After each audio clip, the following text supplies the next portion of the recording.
Hey guys, welcome to Saturday Question and Answer. I'll tell you what, the question that we're going to talk about today is one that I get asked an absolutely heap of times. And there is a ton of misunderstanding surrounding what this whole thing is. And guys, what we're talking about is the escrow for XRP. Wow, I'll tell you, it's a big one. So now guys, for those who don't know, XRP was pre-mined before Ripple even existed. In fact, it was David Schwartz and you got Arthur Brito and I think it was, Jeb McCaleb and all these technical guys that went out there and they were the absolute creators of XRP and the XRP ledger. And they built it on prior technology and things like that. But needless to say, in fact, if you want to do the whole history, believe it or not, XRP was originally invented and the name Ripple originally came out of Canada in Vancouver. And I'm not going to tell you who it was, but it was a Canadian.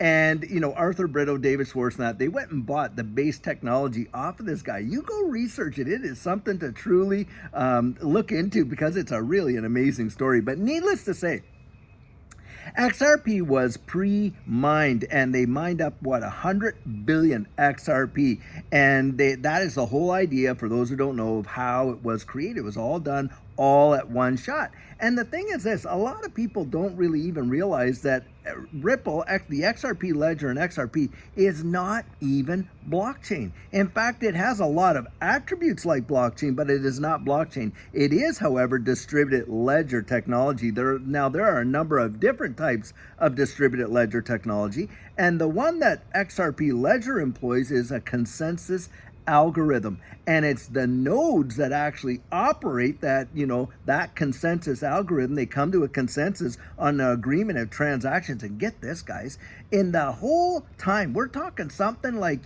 from 2013 onwards, they've had over 72 million ledgers closed and not one mistake. That is truly mind numbing when you think about it. And there has never ever been a mistake or a transaction like that. And by the way, the XRP ledger has never ever been hacked, and that is a major deal. But needless to say, in the original creation of XRP, the first 20% was divvied up between the founders, Jeb McCaleb and David Schwartz and Arthur Brito and different ones like that. And other players certainly got some, to be sure. Brad Garlinghouse and different ones like that, all that kind of stuff. So the first 20% is in there. Then they locked away in what they call escrow. And escrow is basically a time-locked way of storing, that XRP that cannot be used, brought into the market, or nothing. And they did that in order to kind of preserve the supply and demand side of, XRP in the marketplace and all that kind of stuff. And so they took, I think, 55 billion or something like that in the original batch out there in order to have that locked away. Now, every month, and the plan was that over a period of 55 months, they would release 1 billion XRP so as not to flood the market all at one time with escrow. Now, there are some theories out there that there are some escrow pre-designated to some financial institutions and different things like that. And there's a lot of folks out there that, hey, although Ripple kind of holds the keys to the vault, so to speak, in terms of the escrow contracts and what, they don't own all the escrow. Now, there's a lot of conjecture out there as to who might own what, and on and on and on. No one really knows because, of course, there's a lot of NDAs, those agreements where no one's allowed to talk about it and that kind of stuff out there. But the whole idea of the mechanism of the consensus protocol for XRP and how escrow plays a role in that is really to help stabilize the whole supply and demand issue. Now, it kind of works like this.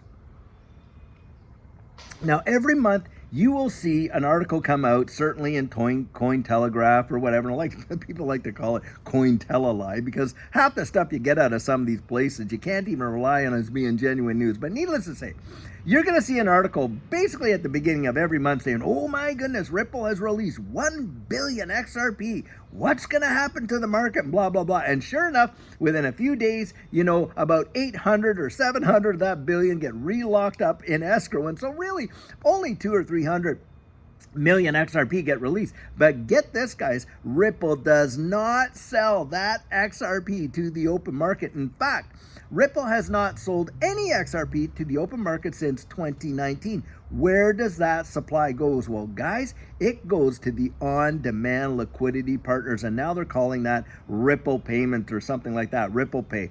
And needless to say, that's where it's sold. And yes, in fact, they do sell it. And I think it was in the fourth quarter, something like that, of 2022, or even the first quarter of 2023, over $367 million was raised by Ripple selling XRP to on-demand liquidity partners. So when you get these folks out there that will say, oh, well, XRP is not being used by anybody, blah, blah, blah, the banks and all these money service businesses, they're not really buying XRP. That is absolute hogwash, and you can literally go and see how much is sold. Now, get this.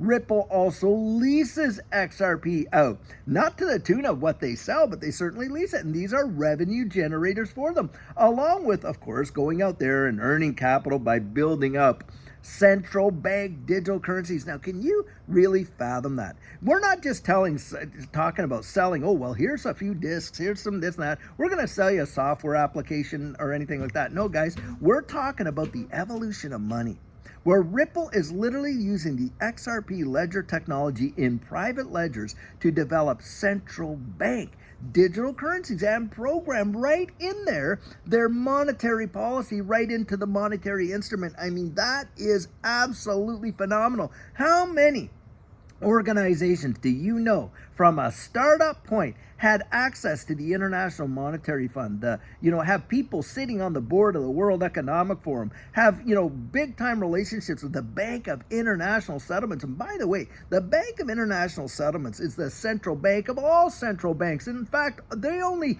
cater to central banks as a means of, moving funds around. And on top of that, too big to fail global corporations. That's the only people that, the Bank of International Settlements work with. And right now we know they've already partnered up with Ripple to solve the interoperability issue between what, guys? The CBDCs, so for the Forex exchange, like what you got right now, under the new central bank digital currency system, there is going to be an exchange. But what they're looking at is that whole, because you're dealing with distributed ledger technology, different types of algorithms, direct acyclic graphs, like in this one with Ripple is consensus. And then, of course, you do have blockchain models and all that kind of stuff. But needless to say, there has to be interoperability, which is the biggest issue in this entire space. And there are a few solutions out there. But of course, Ripple is partnering with the BIS. And guess what, guys? What is the bridge asset between all these CBDCs? You guessed it, it is XRP. So when Escrow gets released, some of that XRP is being sold all to these on-demand liquidity partners. Not any of it hits the open market. Now, that is a big deal. Now, here in the United States, of course, with the lack of legal clarity around XRP, it has had a major impact, and you don't see too many financial institutions out there, and of course, actually none, utilizing the on-demand liquidity Ripple payments platform. But just recently, in fact, in the last 30 days, a big time, partnership was made between Ripple and, Uphold. And the whole deal there is to provide an alternative for financial institutions to participate in the ODL platforms, on-demand liquidity and Ripple Pay platforms, so that they also can benefit from the massive, increase in speed and the reduction in costs for their, liquidity transactions around the world. Because, guys, literally, you're talking about trillions of dollars per day that are thrown out there to all these things. And of course, they want access to that. Well, guys, they can get access now utilizing Uphold. And boy, the Bank of America has already said that they're right ready to chomp at that bit. That's a big deal. Now, getting back to the whole escrow deal. Eventually, yes, the escrow is going to run out. Now, they had pushed it back just recently. You can go Google this. They pushed back the final date for escrow to be totally released would be 2027. Now, doesn't that line up with a lot of stuff when you're talking about the ISO 222 messaging standards and the implementation of CBDCs right around the wide world? And guys, the deal is this. The potential demand for XRP as it will be utilized in cross-border payments along with a medium of exchange and things like that. Because look, medium of exchange is one of the elements of a monetary instrument, isn't it? The other ones, of course, are, store of value and, unit of account and things like that. Well, XRP fits all of those. And in fact, there are people, like I like to say on this channel, there are people who literally are getting paid their salary in XRP right now today in the United States and around the world. In fact, one of my guys that I was coaching, he came out and he was telling me, I give a big shout out because, he was out there sharing this. And he was saying, hey, and his name is, hey, Pedro, I think it's Pedro. I'm going to throw this out to you. Not exactly, I forget exactly who, and forgive me if I got it wrong there. But basically, he was out there saying that, hey, you can now pay your taxes in XRP in the UK. Isn't that phenomenal? Now, that might be just the municipal London tax. I'm not quite sure, but I thought, wow, that is something else. If you're literally able to pay taxes with XRP, you guarantee that that's a medium of exchange. But needless to say, those are things that are going on. Now, a lot of people, they like to FUD the escrow, and they like to say, well, because Ripple controls so much of that escrow that, in fact, they can, it's not a decentralized network because they control so much. Guys, that argument is absolute hogwash, and let me explain to you why. Because the deal is, you can yourself run a node on the XRP ledger, and it probably only costs you maybe $100, maybe $150 to build a little microcomputer, and you can run a node on the XRP ledger as a validator in your own home and stuff like that. And the thing is this, and David Schwartz even confirmed this, and you can go out and you can research this. Do you realize that there was a vote? Because it's all consensus, but in the XRP ecosystem, if there was a vote from the community of all the nodes to burn all that escrow XRP, then they could literally force Ripple to burn the whole thing. That is an absolute fact. And David Schwartz himself, one of the creators of the XRP ledger, literally came out and confirmed it. Now you go, Google that. Now that shows you, yes, Ripple does manage the escrow, but they do not control the XRP ledger. It does not work like that. It works off a node. Now, to kind of give you a comparison argument to that is, of course, everyone that holds Bitcoin would say, oh, well, yeah, Bitcoin is absolutely decentralized, da-da-da. Do you know there's only 3 mining companies that control the absolute lion's share of Bitcoin creation, and how the hash rate for Bitcoin is absolutely comes out of the whole mining operations? And so if that's the case, then you can argue that, hey, because there's only 3 companies that control well over 80+% of it, that, hey, Bitcoin's not decentralized. If that's your argument. So guys, it's not how much one person owns, or has, like if Ripple did own it all, they do own it all. That does not mean that it's not decentralized just because they own it. Just like if you could go out and own half the supply of XRP, just imagine if you could, or let's say BlackRock went out there and bought half the supply. Well, think about in this capacity, just because they own half the supply, does that mean the whole thing's that's not centralized? No, they don't. Because anybody, if they had the means to do it, could go up and buy every XRP off the market. But like we talked about in our last, question and answer, you got to have a market in order to have price. If one entity owned all the XRP, then there's no market, there's no supply, number one, because they've taken it off the market. And number two, they've pretty much killed the demand because, hey, they're just holding on to it. They're not selling it on. So that's something to think about. But needless to say, this whole idea that the escrow is somehow something to be terrified of, and that Ripple's control of, they're going to dump it all on at one time. Or the other one that I've heard recently is that they're going to abandon XRP and literally walk away from what's in escrow. Guys, are you kidding me? They literally, you're talking about billions upon billions of dollars. They're getting right ready to IPO with the end of this whole SEC thing and settling this case and on and on and on. And, that escrow there right now, they don't even calculate it as part of their valuation, and they're a $15 billion unicorn without even being IPO'd. After the fact, you don't think shareholders are going to consider, wow, we own billions of dollars? Of course they are. That's how it's going to go down. So I don't think they're ever going to abandon it. Now, could it be burned? It probably could, or some of it could. Now, if it does, because look at the Stellar, they burnt half their supply, didn't they?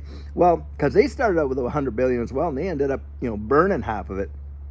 If they did burn it, What would that do to the demand and the price? Wow, hey, lower supply, higher demand, all that kind of stuff. And so that has an effect on price. Guys, you got to get out there, really, really research this. Now, you get online and you fact check everything I'm telling you right here, because I'll tell you what, I've been in this space since 2020. I've really researched it. I kind of get an understanding of how escrow works, the necessity for it, why it's there, how it's employed, and what they're actually doing with it. And so I hope that really settles it a lot for a lot of folks out there, because of course that is a big time question. And people that enter into this space, I'm telling you, the FUD is out the door, that whole fear, uncertainty, and doubt kind of deal. And they like to throw as much, mystery into the mix as possible, so that you really don't understand what it all is. Guys, it's not as difficult to actually understand, and you can go out there and you can really research it. You can read all this stuff. You can even hear David Schwartz himself explain it and why it's there, the purpose for it, how it's utilized, the whole bit. Guys, it is nothing to be really, really super concerned about. And every single month, you'll see that at the beginning of the month, 1 billion XRP get released. But within a few days, hundreds and hundreds of millions are all locked back up. And it's not being dumped on the open market and exchanges. It's literally being sold out there to on-demand liquidity partners. So guys, I sure hope that answers a bunch of questions for a lot of folks. And until tomorrow, when we have an amazing, amazing nuggets of encouragement to share with you on Sugar on Sunday, have a fabulous Saturday and really, really enjoy it, and enjoy your family too, guys. Weekends are really for family and friends, aren't they? And sure, hope you get to spend your weekend with your family and friends. So guys, have a great one. And until tomorrow, take care.